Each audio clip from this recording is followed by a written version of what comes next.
Good evening and hello. My name is Tom Melia. I'm the Washington director of PEN America, organization that stands at the crossroads of literature and human rights.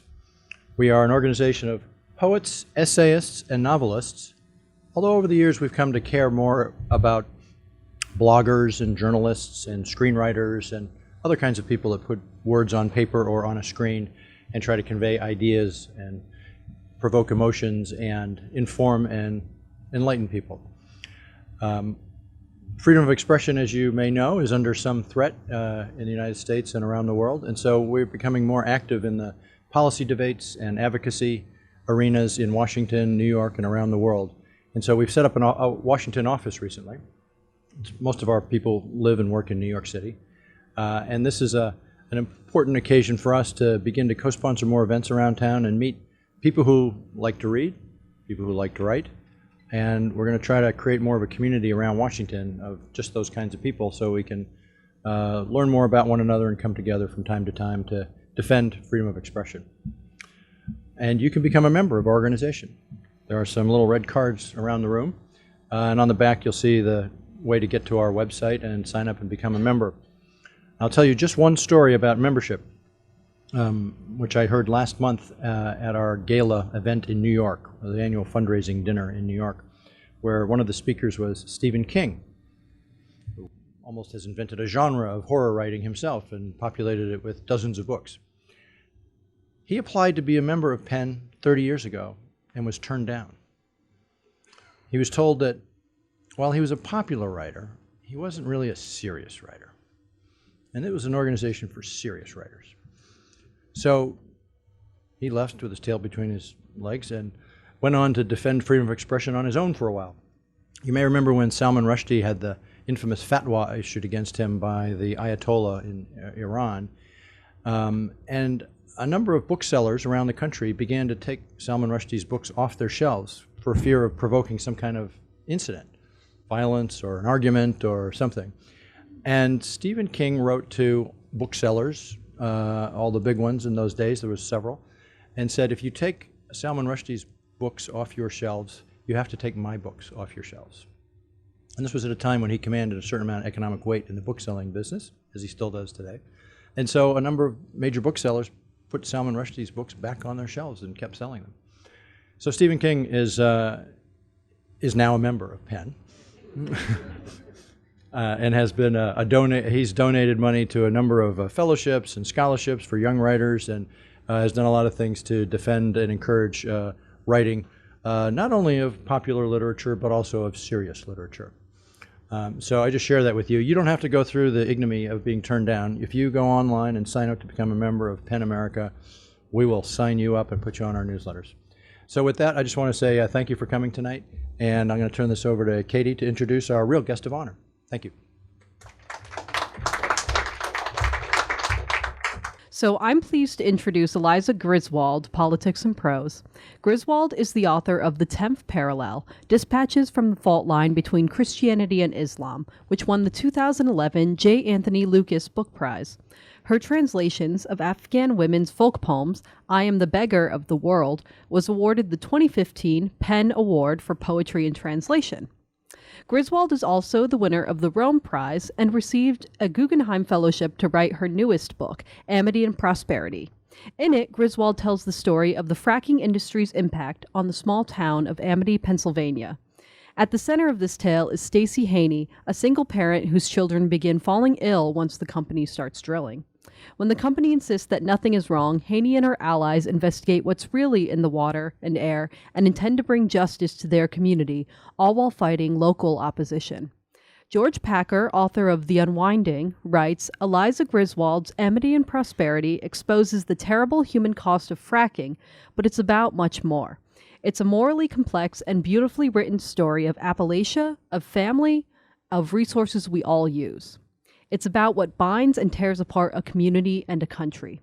Griswold's dedication and clear-eyed empathy glow on every page. Now please join me in welcoming Eliza Griswold.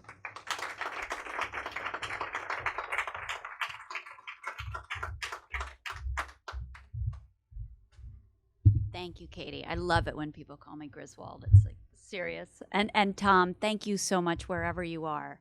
You're still here. Thank you. It's an honor to be here representing Penn and celebrating its arrival in Washington. And it's always wonderful to be here at Politics and Prose. And I'm especially honored to be here this evening. And you guys are going to hang with me a little bit because I am just starting to talk about this book. As this is the beginning of its publication. And so this book is not what it began as. It's really become a book about citizen heroes in Trump's America, but it began long before Trump was part of the political imagination. I've been reporting this book for 7 years in Appalachia. And it began, actually, oddly enough, in Nigeria. I was in Nigeria some years ago working on my last book when a bridge collapsed, and I had to get to a little town, and in order to cross the river where there was no longer a bridge, I had to ride on an empty oil barrel, as you do when you got to get across a river. And it was, as I was crossing the river, I was thinking about the bridge in Minneapolis, I-35W, which had collapsed 2 weeks prior and killed 13 people.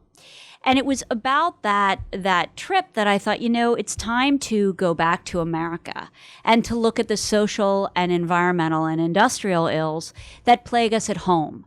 One aspect of the themes within this book take on the idea of the resource curse, which is an idea we're familiar with. It's an economic theory dating to the 90s that attempts to explore why it is people who live on land richest in natural resources tend to be among the poorest.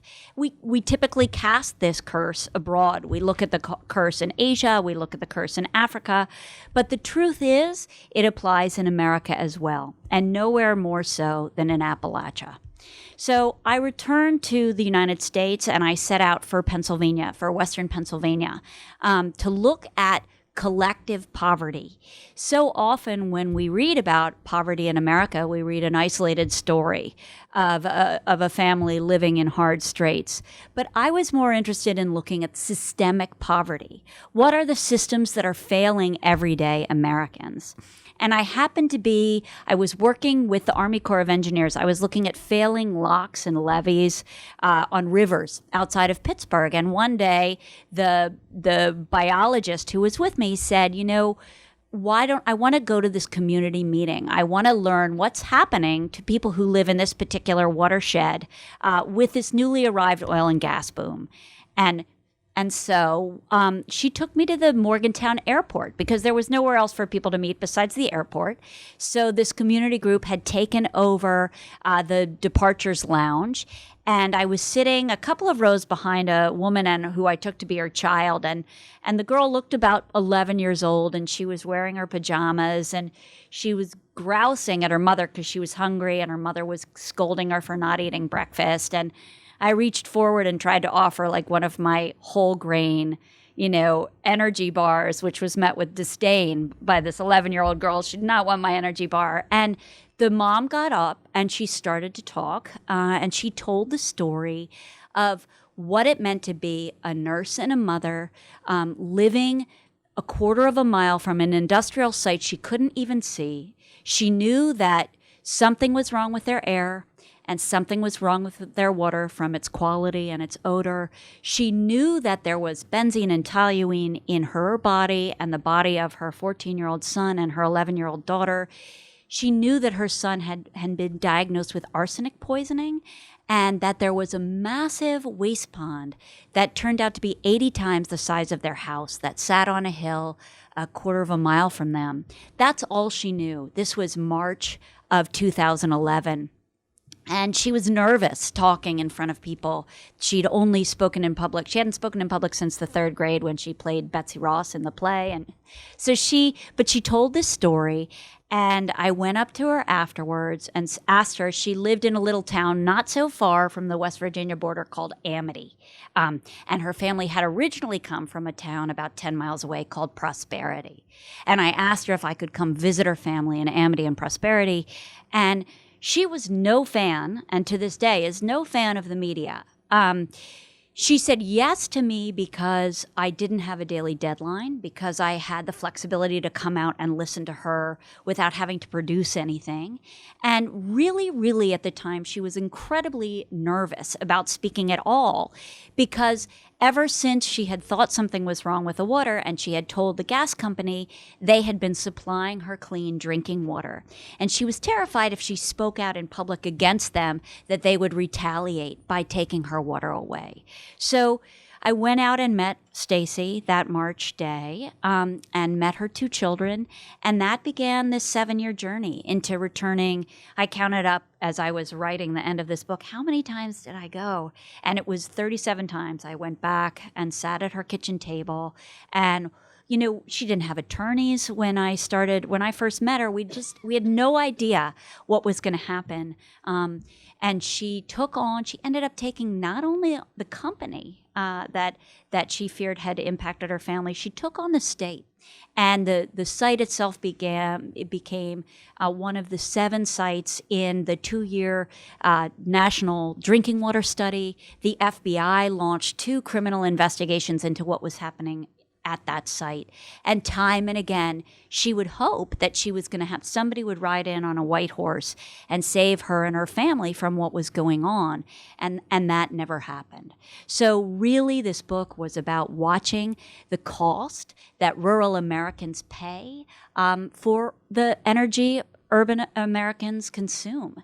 And what I saw as time went on, because of course, this was way before Trump, was I saw what I came to understand, this rural rage at why is it that we supply the natural resources that you consume, and we are left with the dirt and the corruption and all the elements that go along with it. I once was interviewing a farmer who sadly has passed away since the reporting, and I showed up at his farm and he asked me, "Where are you from?" And I knew that New York City was probably not a great answer, but I thought that Philadelphia in Pennsylvania, it's east, but I thought, well, we're going to be fellow Pennsylvanians. And when I shared that, I'm from New York City, but I live in New York, but I was born in Philadelphia, he just looked at me and said, "That's 2 strikes against you." And in the course of doing this reporting, I really dug into a much older history of what is the nature of this divide between rural and urban Americans. And it's really located in Pennsylvania history. It dates back to before the Revolutionary War, when the Quaker elite living in Philadelphia began to send Scots-Irish settlers to the western border, to the Allegheny Mountains, which was Native American land. And these landless poor really fought battles to be able to squat on this Native American land. And they would carve their initials into trees, tomahawk rights, and say, this is my land now. And the Quaker elite back in Philadelphia condemned these actions without understanding that they were really creating a buffer that saved them too from fighting these battles. So the idea of the hypocrisy of the elite, that dates back centuries in Pennsylvania alone, and it really came to a head just after the Revolutionary War with something called the Whiskey Rebellion, which runs right through Washington County, right downtown Washington, where I did a lot of this reporting. And sometimes I would stay in the Washington Hotel, but people thought it was haunted, and it freaked me out too much. So I had to move to a Hilton Garden Inn eventually. So what happened after the Revolutionary War is that a lot of these recently arrived settlers returned west to what had been their homesteads, and Native Americans had burned them down and destroyed them in their absence when they were off fighting with the Revolutionary Army. And the salaries never arrived. They were soldiers in the Revolutionary Army, but they were never paid for that. And they began to become angrier and angrier about the failure of the nascent federal government on their behalf. This was not helped by Alexander Hamilton, in one of his less laudable acts, passed a tax on whiskey, which was their most lucrative commodity in western Pennsylvania. And the whiskey rebels in Washington County rose up against Hamilton, against the federal government, with the idea that continues to this day, that the federal government is against them, that it's rapacious, that it's out to destroy their interests.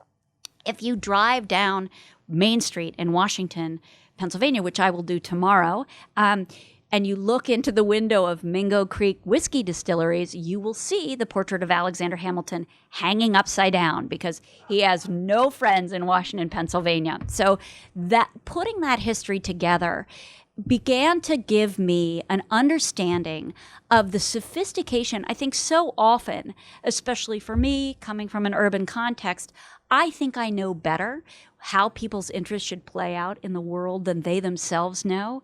And just beginning with that history, I didn't understand where this ire begins, the romantic history of this divide and this opposition to the federal government.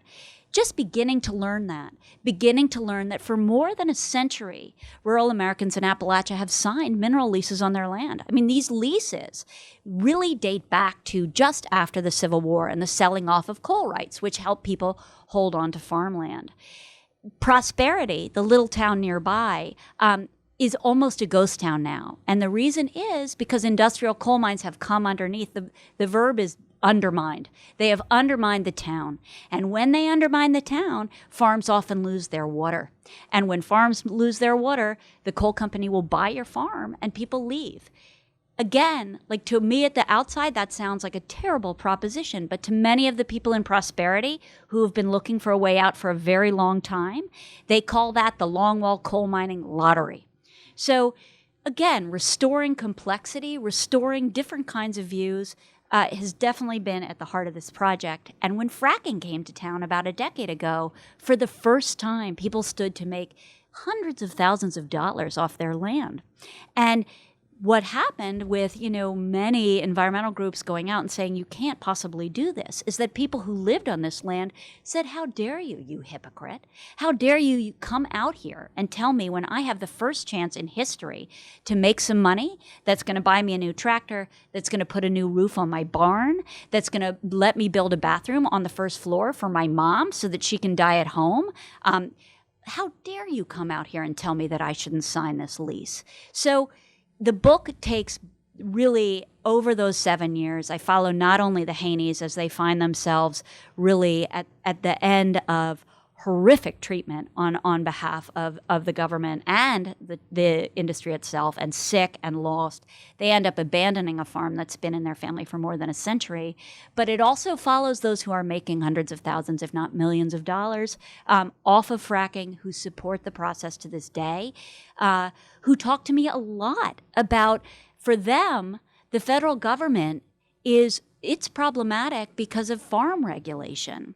Because on their small farms, they've been almost driven out of business by regulations such as there's one pig farmer, Jason Clark, who, keeps his pigs on a little farm. And every time he has to give a pig a shot, it costs $100 because he has to have a vet come out and give that pig a shot.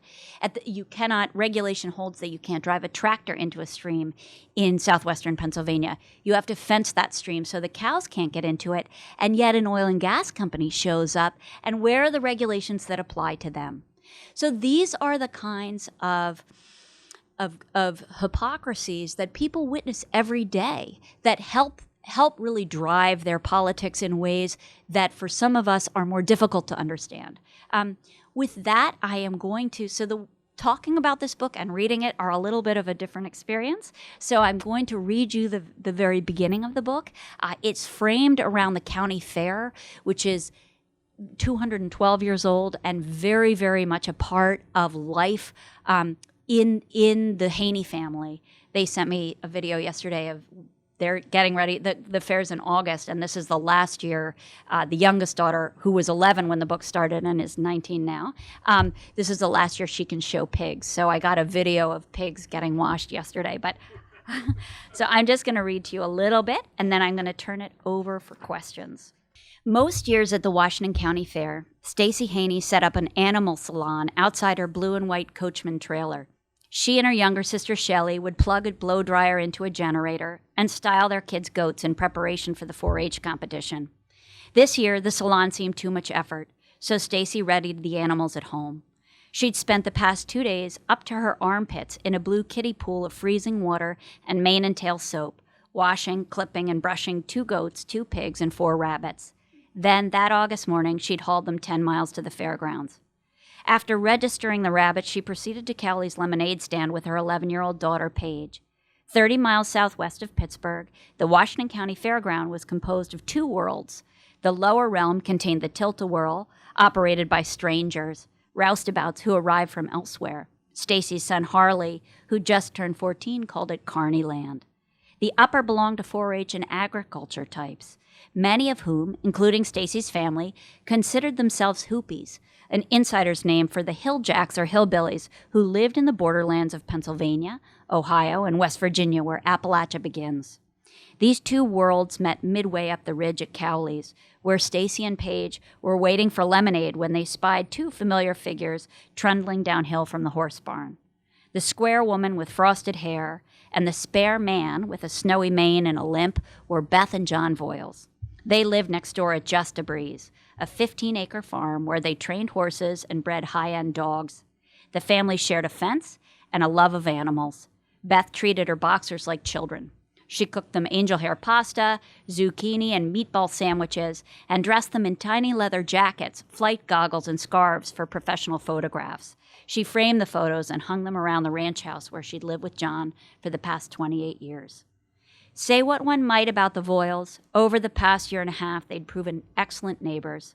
While Stacey, 40, juggled full-time shifts as a nurse in the recovery unit of the Washington Hospital and finalized her divorce from Larry Haney, the Voiles kept a quiet eye on her place. Their daughter, Ashley, often brought her new boxer puppy Cummins down to distract Harley when he was sick at home. At 22, Ashley still lived at home and raced horses professionally. She had been teaching Paige to ride since Paige was 2.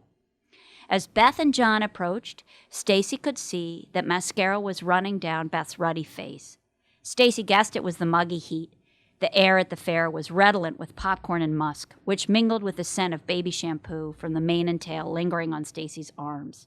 A rash blazed on Stacey's left arm, where it had been erupting on and off for months. Although she was a nurse, she couldn't determine its cause. She studied the welts, and when she looked up, Beth was in front of her, her face smeared with tears. "Cummins is dead," Beth said, "poisoned." Stacey's head swam. In her mind, she scanned the farmhouses and trailers that wended their way from the top of the valley where she and Beth lived, down McAdams Road to the base of the hollow called the Bottoms. She knew nearly everyone. Many families were bound by generations of helping one another farm, and more recently survived the economic collapse of the past several decades. No one would poison a puppy, she told Beth gently. Beth thought otherwise. The vet had told her that Cummins' insides had frozen up, she said, crystallized, as if he'd drunk antifreeze. The vet couldn't rule out cancer either, but Beth suspected foul play. She also thought she knew where the poison had come from. She'd seen the dog drinking from a puddle of water left on the roadside after a truck came through to spray down dust earlier that summer. Wondering what the liquid was, she'd tried to follow with a glass mason jar, but the driver stopped. Screeching his air brake on the steep dirt hill, he'd yelled at her to back away. Later, Beth and Stacey would mark this conversation about Cummins' death as the beginning of solving a mystery. But at the time, Stacey was sweaty and distracted. Paige stood by, crunching the sugar at the bottom of her lemonade cup. Stacey hugged Beth and watched her continue down the hill with John toward the field of neon. She wanted to get back to the trailer to check on Harley. She dreaded telling him the news. Harley, her 14-year-old son, loved Cummins, and he was so sick. Over the past year and a half, his stomach had churned with an undiagnosed illness. He'd missed most of 7th grade, sitting at home in a recliner, watching his dog Hunter play with Cummins on the living room floor.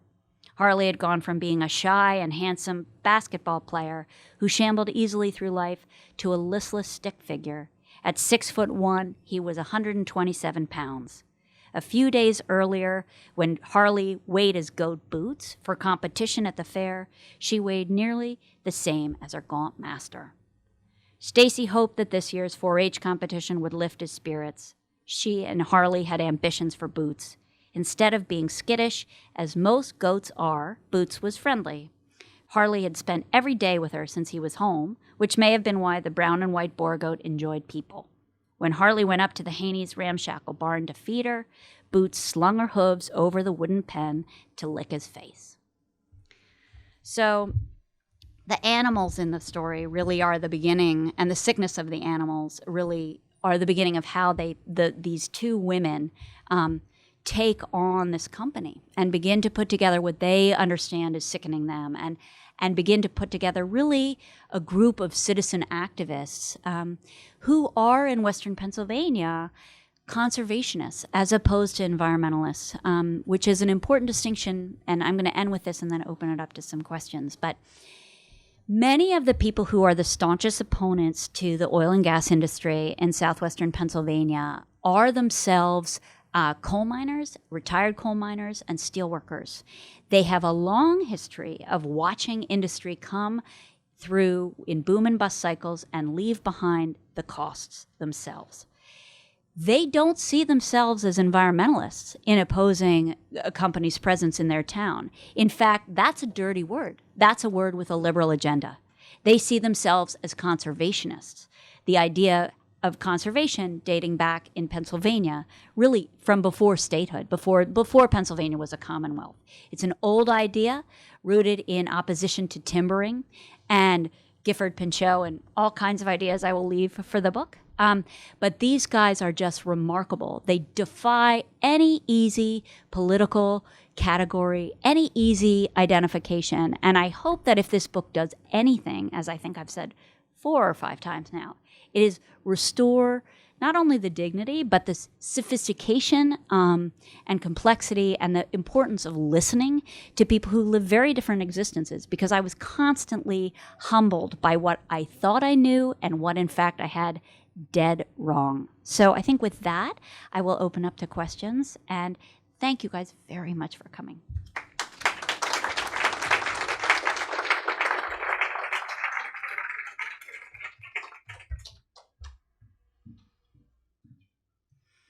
Thank you for a fascinating presentation.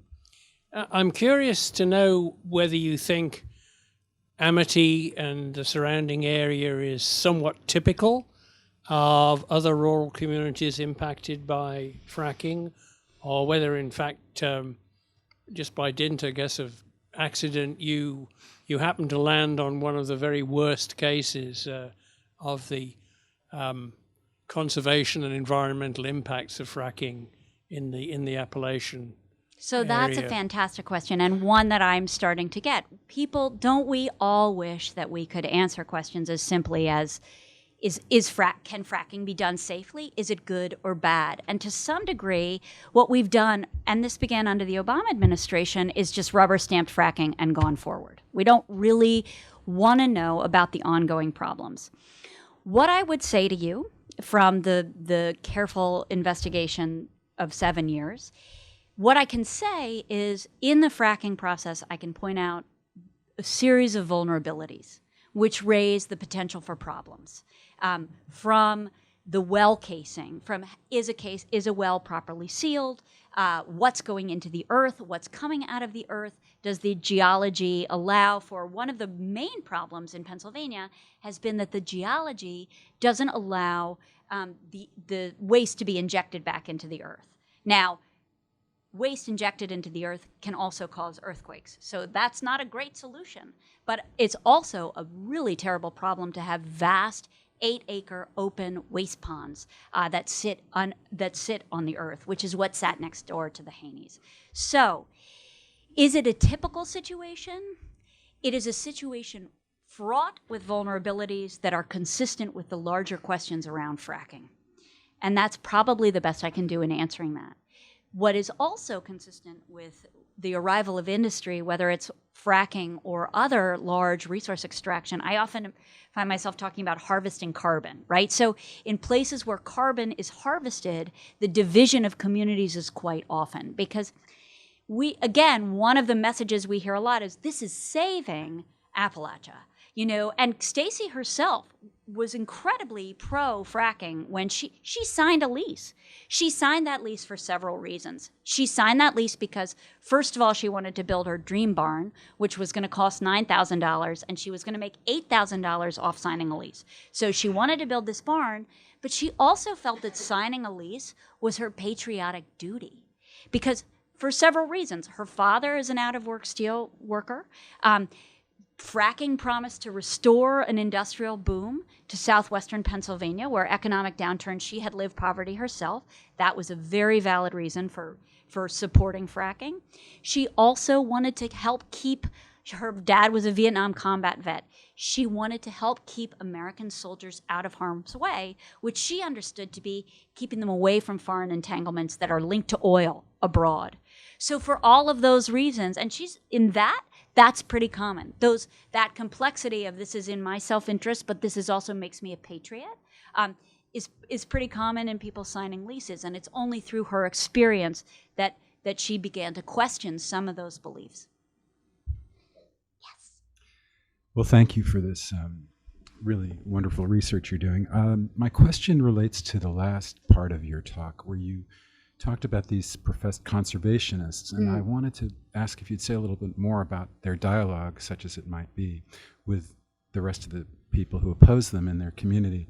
And then related to that, not necessarily in your book, but I was curious if you know anything about movements where there is a little bit more unanimity, but they don't seem to have any more success in controlling fracking, for example, in Denton, Texas, where they were overruled by the state. And I was just wondering if, even if there's more unanimity than there is in Amity, whether it's possible to control fracking. That's two good questions. So, the first was, who are these conservationists? Can you talk a little bit about them? And I can certainly do that. The second was, so this is a fractured community. In communities like Denton, Texas, where there's a more unified opposition to fracking, the community still often loses because the state or federal government overrides any kind of local ordinance, local laws put in place to try to stop fracking. Okay, so I'm going to try to keep this brief. Okay, so the conservationists are so much fun to report on because they are the crustiest old MFs. You know, and you get in a pickup with one of them and you are gone for a good 8 hours, right? So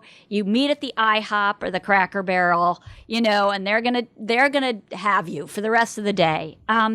And, you know, most of my most remarkable understanding of the landscape, because this is a place where the history of resource extraction is etched into the landscape. I mean, you drive from Pittsburgh to the airport in Morgantown, West Virginia, you drive past mountains that are flatlined. And, you know, as a new arrival, it's that great thing about reporting where to be an insider and there's value to being an outsider because you're startled by what has become too familiar to other people. And that's mountaintop removal. You know, that's coal mining that removes the whole top of a mountain.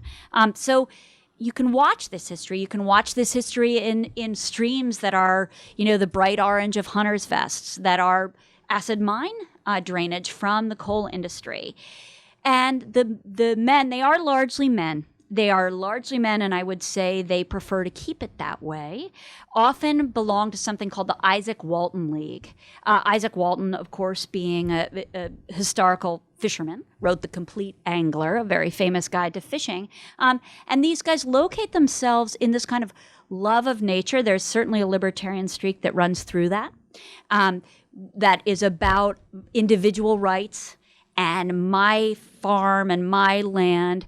But they come at it, again, there's no dividing history from this because they are no longer, they are socially conservative. Most are politically democratic because they belong to labor unions. So they have this long-held suspicion of corporations that not everybody has in the area, but they are very skeptical of joining anything. And that makes them particularly interesting to report on. In terms of places where there is more unified opposition to fracking, and why does it fail? You know, probably the most hopeful part of this book is that in the course of Stacey and these remarkable attorneys, so she meets this husband and wife team. They are also pro-fracking when the book begins, and they are no hand-wringing environmentalists.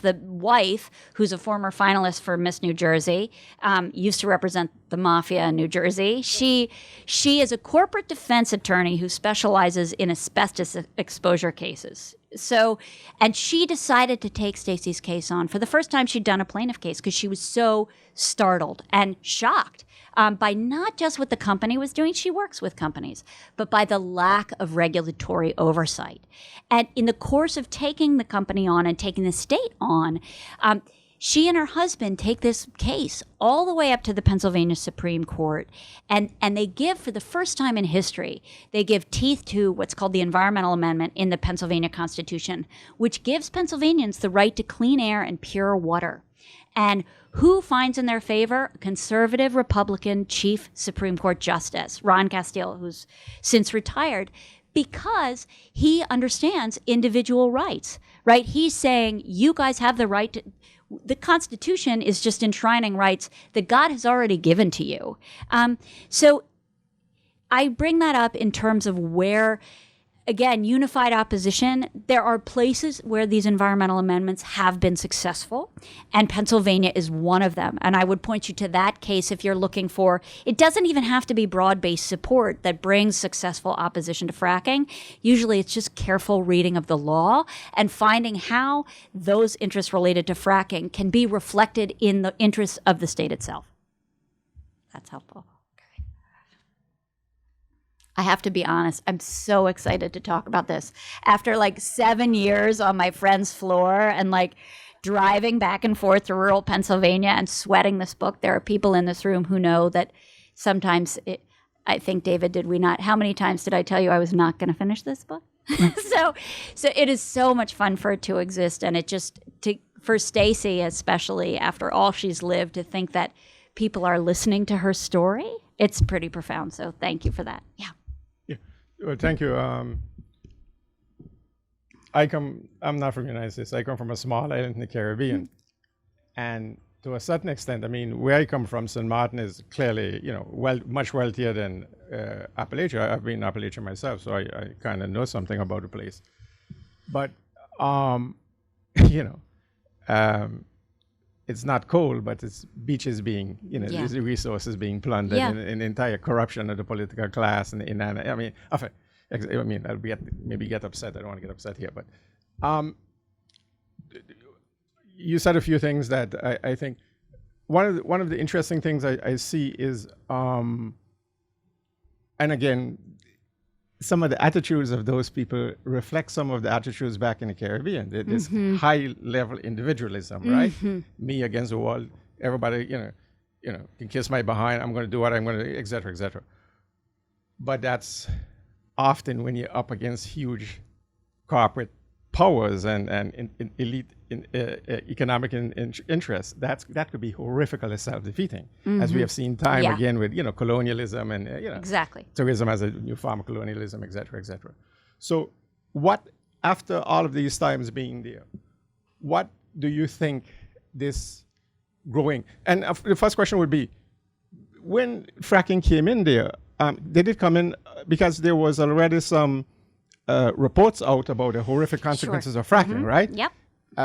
Did they just think that's junk from environmentalists, or what other options do we have? There's nothing we can do about it.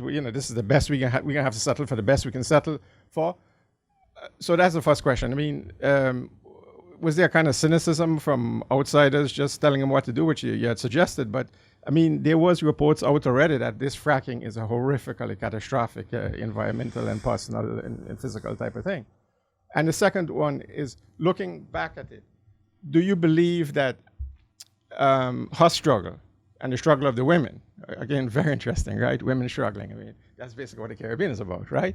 Yeah. Often the men and the women decide, to hell with this now. We have enough of this, and then they rise up, and then all hell break loose. Because when they rise up, all hell break loose, because they are so often so powerful and influential.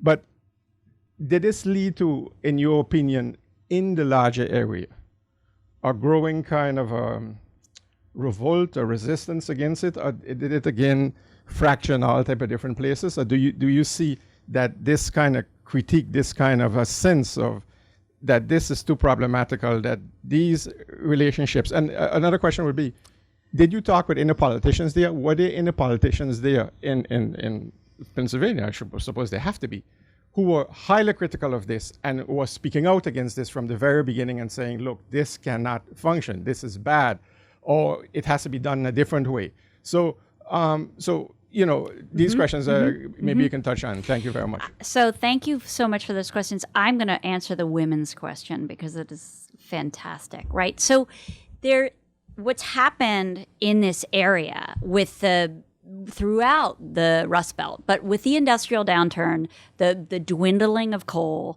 and the closing of steel mills, the women really beginning in the 70s went to work outside of the home for the first time. And Stacey's mom, Linda, cleaned a 34-room mansion once a week in a nearby town. Mostly they became housekeepers. Now the next generation, Stacey and her sister, are both nurses, because what has restored really economic health to southwestern Pennsylvania is what we call meds and eds, which is hospitals and schools. And so with the need for hospitals, there are thousands, legions of women who are nurses, fewer men. So that cycle has to some degree disrupted who are the principal breadwinners in conservative households. And that is just coming to the fore. Like the impacts of that are just coming to the fore. Did they understand that there were problems with fracking? They 100% did. They also stood to make a lot of money, and companies were saying, we're coming through anyway. Do you want to be the one person who didn't sign a lease and then, eminent domain, we're going to take your land anyway? And one of the people who remain, I was thinking of somebody I hadn't thought of in a while, one of the farmers, actually he's a music teacher. It's really what he does, because as the farmers often point out to me, you haven't asked us what we do. You think we're farmers? No, we're the science teacher. We're the music. Nobody could support a farm without having a second job. But I think of Rick Baker, a man in the book who is very, very much pro-industry, who says, if we didn't take a calculated risk, there would never be progress. So it does come back to that individual rights and to some degree individual justifications for why their ability to make vast amounts of money is okay morally, right? Because you have here next door, there's a boy who certainly has arsenic poisoning, whose mom is saying that he's sick as a direct relation to the very industry that's letting you put a roof on your barn. That's morally complex. And so those questions break down on an individual basis. And I hope that's helpful. Yeah. Could you talk a little bit more about eminent domain? I have some understanding about in West Virginia and the corruption in politics, who are totally in support of fracking and also in support of the companies who lay down the pipelines. Sure. We recently had that big explosion in West Virginia. So yes, that's right. State-of-the-art pipeline. No, that's right. So eminent domain is difficult to talk about in general terms because it applies differently state by state and also even case by case, because a lot of what we see, especially, so there's a new wave, which thank you for bringing this up. So the farmers who made great amounts of money off of signing leases, and P.S., that supported larger landowners who tended to be better off in the first place, right? So that's what I wanted to finish, that this sort of fantasy of like this is bringing wealth to people who were disenfranchised. It's shoring up those who had wealth to begin with. And those who are disenfranchised, like Stacey, who had tiny plots of land, are bearing the brunt without any of the benefit. So you're talking about eminent domain in terms of pipelines, which is the second big wave of development that's hit the region, because first they built oil and gas sites.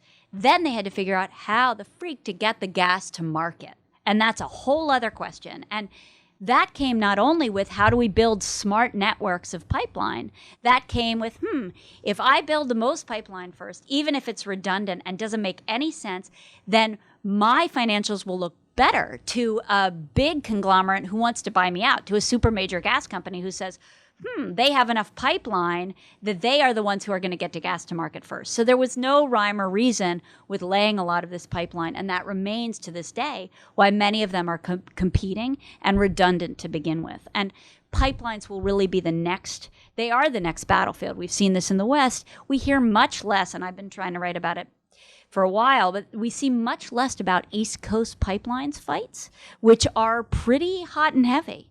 We have armed landowners saying, get the F off my land here. Nuns, not armed nuns to my knowledge, but landowners who are armed and nuns. But it is such an important issue. Thank you for bringing it up. Yes. I wonder if one of the most important and enjoyable novels that's just come out in late 16, then into 17, was Jennifer Hayt's Heat and Light. And what I wondered to know, was she inspired? Because I talked to her at the and we are National Book Festival, and signing books, and then she had some time. She talked about, named the town of Prosperity, not Amity, but anyway, I just wondered, because she actually, her character that's an environmentalist in there is one who's a university or college based one, and anyway, a lot of the things you're talking about, she brings up and passes through that. And I thought it was a beautiful novel. And our book group here at Politics and Prose, under Mark, had it. And we loved it. So I wondered if she was, I didn't ask her that because I didn't know about your book, that you were going to come and here's a factual. So I cannot recommend this novel highly enough. It is a masterpiece. Jennifer Hay's Heat and Light. I mean, it is prescient. It is beautifully written, and it came out while I was finishing the reporting. I actually got an email from her a few days ago about a piece that I wrote in the New York Times about the resource curse. I haven't had the chance to write her back yet. I think she is not only one of the best fiction writers, but on this really just remarkable. I'm glad that you brought that up. And there are definite similarities. I mean, Prosperity, I've been writing about in the New Yorker for a while because tomorrow night, this little gal, I don't think she is more than 5 feet tall, and I am a statuesque 5'3". So she, big Second Amendment rights activist, hunts for her own protein, is super opposed to coal, and she's hosting a book event tomorrow night, and she's also tied to Prosperity. So I do wonder, maybe that's how it came to be. But and by the way, Jennifer does come from Western Pennsylvania. Yeah, she's. I cannot. There. I mean, I like all Thanks props to Jennifer Hay. She's amazing. Oh, thank you. Hello, I'm from upstate New York, and that Split Rock shale deposit extends into upstate New York, and New York simply has forbidden fracking. And I give credit to those Ivy Leaguers at Cornell, and the folks at the upstate Forestry College at Syracuse for being pretty strong in emphasizing to that you're going down the wrong road here, and particularly with the dairy farmers and apple farmers in upstate New York, who had a farming community to rely on, and were able to stop fracking pretty much in its tracks. Yeah, absolutely. New York successfully banned fracking, largely on the health impacts that had been already chronicled in Pennsylvania. Once I went to a really depressing lecture in Pittsburgh, given by a man named Tony Ingraffia, who is a wonderful scholar, very involved in that ban. And a woman from Pennsylvania went up to him later, and after the lecture, she said, "Well, what can we do here in Pennsylvania?" And he said, "Sorry, it's too late for you." So, but thank you for pointing that out. Yeah, thanks so much for your talk there. Yeah. So you mentioned at the beginning observing this sort of rural rage in the communities you went to long before the Trump era. Yeah. And we've seen over the past year and a half a lot of attempts to explain the way in which that rage sort of curdled into this racist and xenophobic element. And I was wondering, from your own experience reporting, do you have any insights on sort of how it got from this economic issue to all of these other things that compose Trumpism? Sure. The racism cannot be overlooked. Stacey's cousin in the book, Cousin Davy, recently got out of prison. He's the imperial wizard of the KKK, something called the White Knights. He was charged for crimes in Amity, but now he lives in Kentucky because he's not allowed back in Amity. So that cannot be overlooked. I deal with it in the book pretty quickly because it's tangential to Stacey's own existence. Much of the racism, there's a wonderful museum in Philadelphia called the Museum of the American Revolution. It's a little bit new. Much of the racism dates back to that pre-revolutionary opposition to Native Americans. So it's really, because those settlers I'm talking about believed that they were fighting Native Americans for their lives. And what I skipped over in racing through 200 years is after the Revolutionary War, there were targeted massacres. The settlers went out and massacred Native Americans. Native Americans called Moravian Native Americans who'd already converted to Christianity and were living in settlements. The language of the racism, there's an amazing quote in this museum and I've seen it online too. I think I use it in the book, which is a Native American chief, I think he's an Oneida chief, saying, if anyone knew the story of what was actually happening to our women and children, they would not use the word savages for us. So the racism among disenfranchised people, hatred of the other, has many complex causes and over time has morphed many times. Its roots can be quite readily traced to the opposition to Native Americans and the threat that the settlers. At one point, the colonial government sentenced settlers to death if they refused to get off Native American land. So this was a really fraught conflict. And some of the roots in this area run to that. I had thought before reporting the book that a lot of the racism and the attitudes about race and outsiderness dated to the Civil War. We're not totally far from Gettysburg. My great-great-great-grandfather led the Union Army at Gettysburg, George Gordon Meade. So I've always felt sort of tied to that story. And I thought that was not only the history of the divide, but also came to talk about some of why our racial history, how race and hatred got enshrined in this losing area. But the fact is it dates back much longer. My understanding, and maybe you can correct me on that, is when they signed these leases with the gas company, they had to sign off on health insurance. They had to say they will never have a claim against this gas company above a certain amount. I think they had to give up that right. So I'm curious, in this family where the young man has arsenic poisoning, how is the community dealing with the health insurance and the health aspect of this and caring for him and other people as well? Mm-hmm. So they did not have a clause in their lease related to health insurance. One of the sinister aspects of health impacts. Today I was talking to somebody about proprietary information, because in a bid several years ago, on behalf the Pennsylvania tried to change its oil and gas law.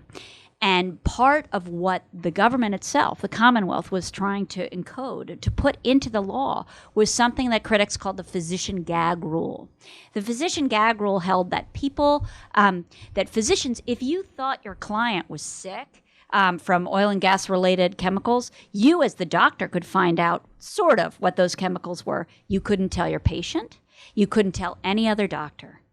And because they were corporate secrets. And that kind of, as one gets into the fine print related to how the laws have come down, how health insurance works, this family, because so much of the exposure they encountered was related to endocrine disruption, was synthetic chemicals that are known to changed reproductive organs. These guys were adolescents, known carcinogens. They actually, under advisement of their attorney, signed up for cancer insurance, which I didn't even know existed. And they paid $39 a month for the fear of what will happen in the future. Often people ask me, well, how are these kids now? And in some ways, they're fine.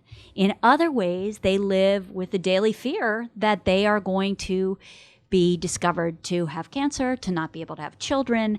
And one of the mom's ongoing concerns is, who is going to pay for that?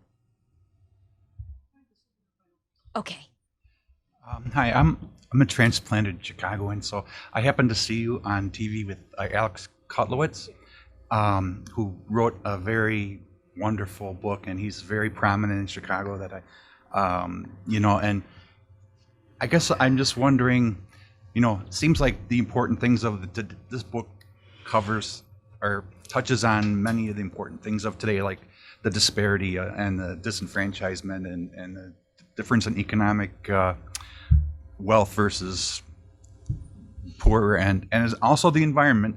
And I was wondering, I want to congratulate you on the immersion reporting and how much of a sacrifice that must have been for you, as it was for Alex, I'm sure. And I know that book had a remarkable impact on Chicago. Yeah. And I think I guess I want your opinion. I know you want to keep it on the Stacey and that story, but your personal story, immersing yourself in this must have been quite remarkable. Yeah, sure. Thank you. So Alex Kotlowitz, being another just stunning practitioner, wrote a book called There Are No Children Here. Remarkable, tracing children through Cabrini Green, through a project in Chicago. He has another book coming out this winter related to the homicide rate in Chicago. So most of my background before reporting this book has been outside of the U.S. and mostly related to conflict, whether in Africa or in Asia. And coming back to the United States was much harder than I thought. And, I was doing something with George Packer last week, and he turned to me before the talk began, and he said to me, "It's harder to report in America, isn't it?" And I said, "So much. The level of accountability goes up, the level of implication by virtue of identity, that farmer saying those are 2 strikes against you. There are stories that are not in the book about my taking my own organic freeze-dried instant coffee, my own sprouted wheat bread, and some ghee to Popcorn Willie, the local diner. Didn't go over very well, I can tell you that. And then, I had a baby in the course of reporting this book. And part of my presumption had been, well, I'll be safer in the United States. And the truth is, I don't write about my own experience with exposure in the book because it's not my story. But I passed out once on the side of this hillside that you could see. And the reason that I can describe the facts in this book related to the smells, related to the overwhelming bleach, it's not really a smell, it's more like an aura in the air, is because I experienced them. And to think that my health would be at greater peril in Appalachia than in Nigeria is certainly something. But yeah, it was not easy. A lot of care.com. I have a crazy supportive husband who, pushed me out the door to go to Amity many times when I said I don't want to go. I mean, I remember one snowstorm, I had, the infant, and the plane got canceled. And so I had to take a train to Harrisburg the next day. And then Stacey picked me up at the farm show. And we drove this maybe 3-month-old in a car seat through driving snow to Amity. So there's plenty of that goes along. And that's just part of doing the job. So, but thank you for asking, because it's fun to talk about this stuff too. So hard. Anyway, that was remarkable. Thank you guys very much for listening.